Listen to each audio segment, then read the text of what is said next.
Direktur Eksekutif Lokataru sekaligus aktivis HAM Haris Azhar dan Koordinator Kontras Fathia Maulidianti resmi ditetapkan sebagai tersangka dalam kasus pencemaran nama baik Luhut Binsar Panjaitan. Haris Azhar dan Fathia dituding telah mencemarkan nama baik Luhut Panjaitan karena menyinggung keterlibatan Luhut dalam operasi dan juga bisnis tambang di Intan Jaya, Papua. Penyidik Polda Metro Jaya mengklaim penetapan tersangka Haris Azhar dan Fathia telah sesuai prosedur. Benarkah penetapan tersangka Haris Azhar dan Fathia akibat tekanan penguasa? Untuk membahasnya lebih dalam kita sudah terhubung melalui sambungan Zoom dengan Direktur Eksekutif Lokataru Haris Azhar. Selamat sore Mas Haris. Selamat sore Rifana. Dan Ketua Yayasan Lembaga Bantuan Hukum Indonesia atau YLBHI Muhammad Isnur. Selamat sore Mas Isnur. Selamat sore Mbak Rifana.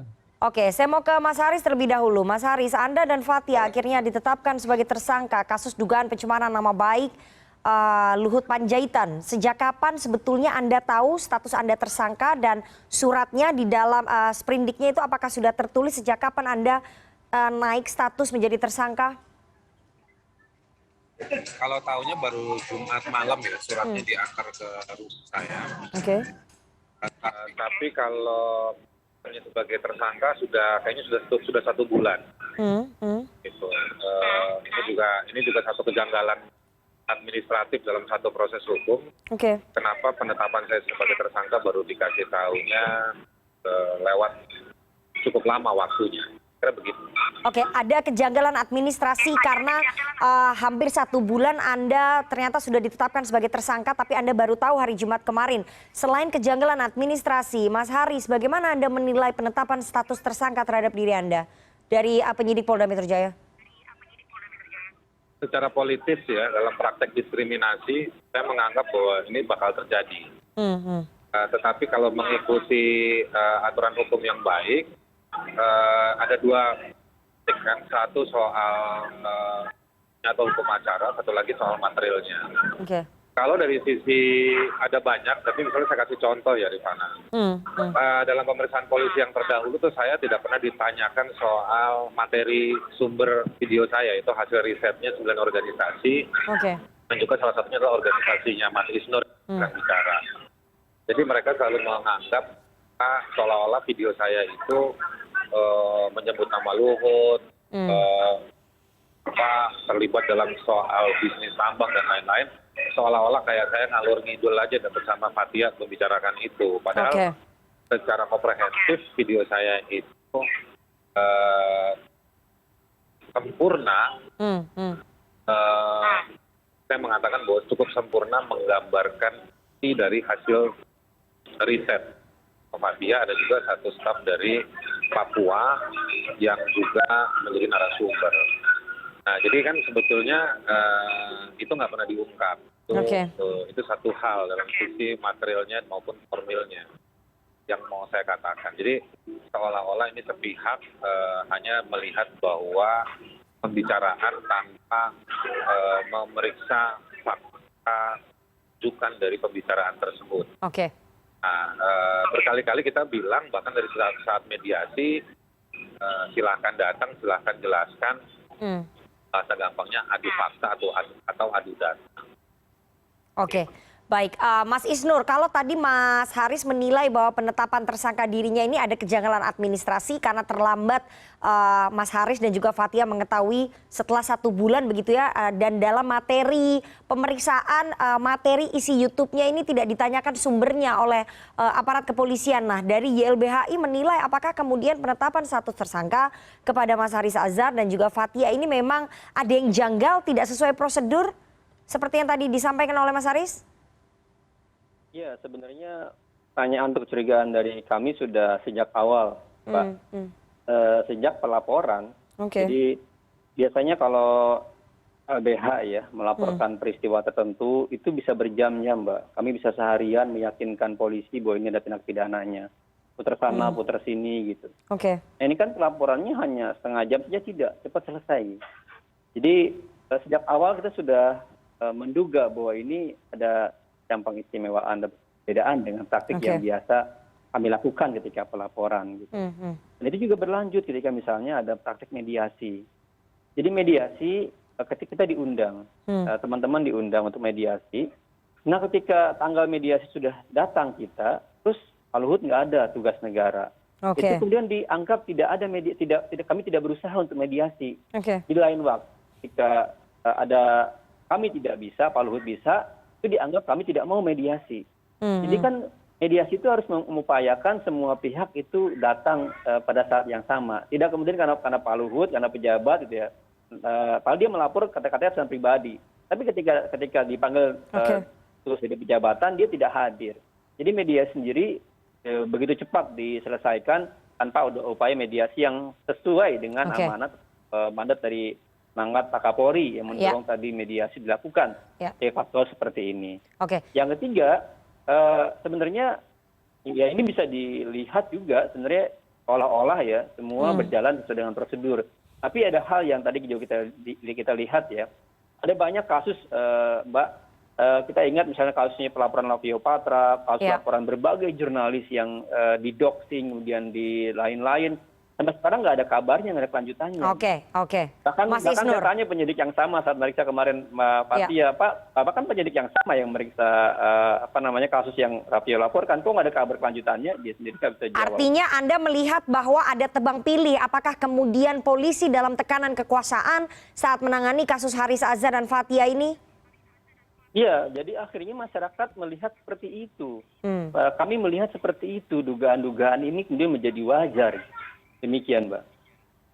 Bahwa ada tekanan begitu ya, sehingga harus cepat-cepat menaikkan statusnya Haris Azhar dan juga Fathia menjadi tersangka, tidak melalui mekanisme mediasi ataupun restoratif justice seperti yang diinginkan Pak Kapolri. Begitu Mas Isnur? Ya, mediasi dilakukan seolah gitu, ada surat panggilan dan lain-lain, tetapi itu tidak kemudian dilakukan secara maksimal. Ketika Haris dan Fathia bisa, tapi Pak Luhut nggak bisa, dianggap kemudian tunda gitu. Itu yang kemudian kami melihat ada beberapa kejanggalan dan prosedur ya. Dan ini kemudian sih kita memandang ya ada seolah ya semacam ya udah ini harus berlanjut deh gitu. Ini harus kemudian diproses gitu. Itu yang kita pandang dari masyarakat sipil dan juga para pendamping. Baik, Mas Haris, Anda akan diperiksa besok pertama kalinya oleh penyidik Polda Metro Jaya setelah status Anda menjadi tersangka. Persiapan Anda menghadapi pemeriksaan perdana sebagai tersangka besok seperti apa, Mas Haris?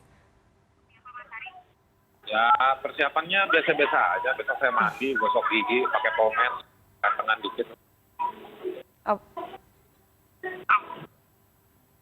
Kalau bahan-bahan sih dari sejak awal kami udah siap, Rifana. Jadi nggak ada persiapan khusus ya?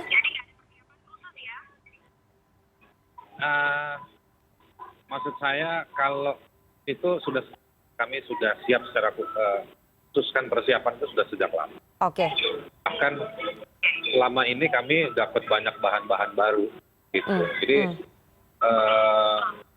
bahwa memang upaya hukum ini adalah upaya untuk membungkam supaya jangan muncul lagi fakta-fakta yang bertebaran karena kebijakan publik yang namanya abusive, wenang-wenang kepada masyarakat. Mas Haris, apakah dengan penetapan tersangka atas diri Anda dan juga Fathia ini, Anda dan Fathia mempertimbangkan untuk mencabut pernyataan yang menyinggung ataupun menyeret nama Luhut Binsar Panjaitan dalam materi YouTube Anda bahwa yang bersangkutan ini terlibat dalam operasi militer dan juga bisnis tambang di Intan Jaya, Papua, akan dicabut pernyataannya atau jalan terus yakin dengan keyakinan Anda, Mas Haris? Insya Allah akan jalan terus, dan sejauh koresponden saya dengan Fathia kita jalan terus. Saya ingin tekankan sekali lagi, Rifana, kita bahas di YouTube kita, itu adalah cermin dari apa yang tertulis dalam laporan. Saya waktunya terbatas, bahkan YouTube saya gagal untuk menceritakan lebih jauh dan lebih detail dari apa yang tertulis dalam laporan tersebut. Jadi saya sampai hari ini meyakini dengan rujukan bahan yang dimiliki tidak ada yang perlu dikoreksi. Saya khawatir bahkan justru ada yang perlu ditambahkan dan diperjelas. Nah, tambahan sedikit, Rifana. Kalau saya, Fathia dan juga para kuasa hukum dan organisasi seperti Mas Isnur minta dicabut proses hukum ini karena kami menganggap ini tidak benar. Sekali lagi kami membantu negara. Ayo bukalah ruang yang tepat dengan mempidanakan kami. Kami bukan kalau bilang kami minta kasus ini dihentikan, ini kalau dalam dan HAM itu sebagai judicial harassment, menggunakan proses hukum untuk mempidanakan warga sipil yang berpartisipasi untuk mengungkapkan fakta. Ini bagian dari keterbukaan informasi. Indonesia itu ikut dalam keterbukaan informasi secara global. Dan sebetulnya seperti ini prakteknya. Justru harusnya diakomodir di ruang seperti apa, bukan dipidanakan. Dan bahkan dipidanakannya dengan tuduhan pencemaran nama baik. Oke. Faktanya dilihat dulu dong. Oke. Mas Isnur, Anda dan teman-teman koalisi masyarakat sipil apa nih bentuk dukungannya terhadap Haris Azhar dan juga Fathia? Melihat ini kan ternyata sudah terlalu jauh ya bahwa akhirnya mereka ditetapkan sebagai tersangka. Apa dukungan ataupun langkah support yang akan ditempuh oleh teman-teman koalisi masyarakat sipil? Ya, yang pertama tentu kami mendampingi secara hukum ya, sebagai kuasa hukum, itu pertama. Yang kedua, tentu kami akan menggulirkan kembali data-data di mana justru sebenarnya publik sudah sangat banyak melihat dugaan-dugaan konflik kepentingan, baik melibatkan Pak Menko gitu atau melibatkan pejabat-pejabat yang lain. Jadi ini kan kita seolah-olah ya, pejabat ini melakukan banyak hal gitu, itu seolah demi kepentingan umum. Tapi ketika dibuka, ketika dibongkar, itu kan banyak dugaan-dugaan konflik kepentingan, korupsi dan lain-lain. Itu yang ditulis oleh undang-undang dan itu yang kemudian dikhawatirkan oleh KPK dan lembaga-lembaga lain. Maka kemudian ketika Mas Haris dan Mbak Fathia bongkar praktik-praktik dugaan konflik kepentingan, harusnya negara mengapresiasi. Harusnya negara menyelesaikan masalah di Papuanya, bukan mengkriminalkan Mas Haris dan Mbak Fathianya gitu.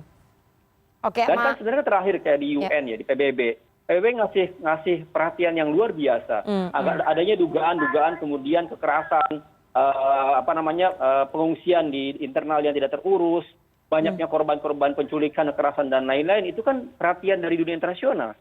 Nah, Haris dan Fathia ini menyuarakan sebagian praktik-praktik yang menyebabkan temuan-temuan PBB itu semakin menyeruak. Baik.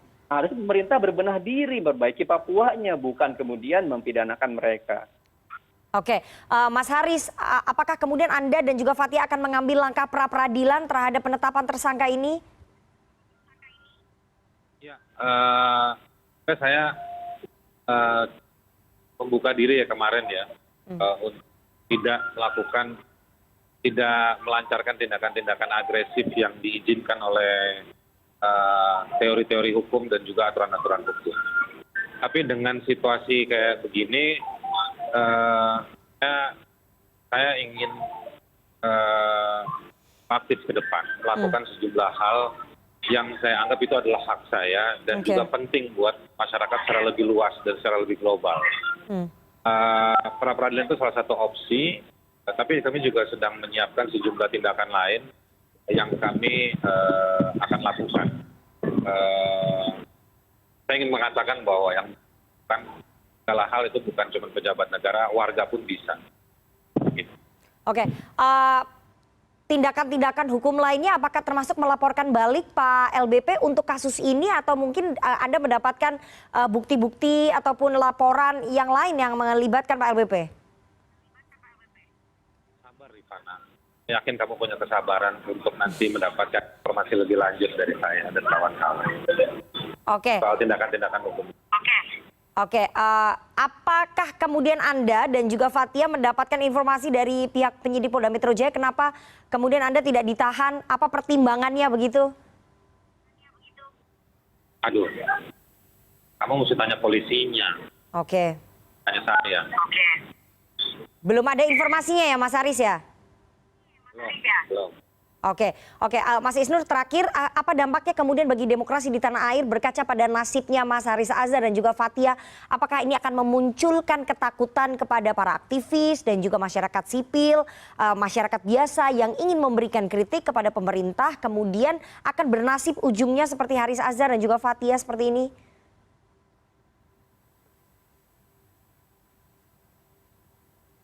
Mas Isnur, kami tidak bisa mendengar suara Anda.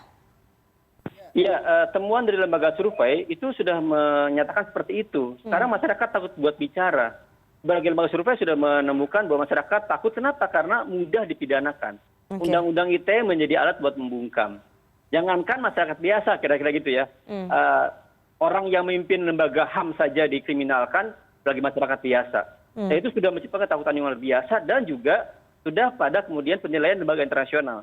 Berbagai lembaga internasional sudah menetapkan Indonesia semakin turun demokrasinya. Seperti itu.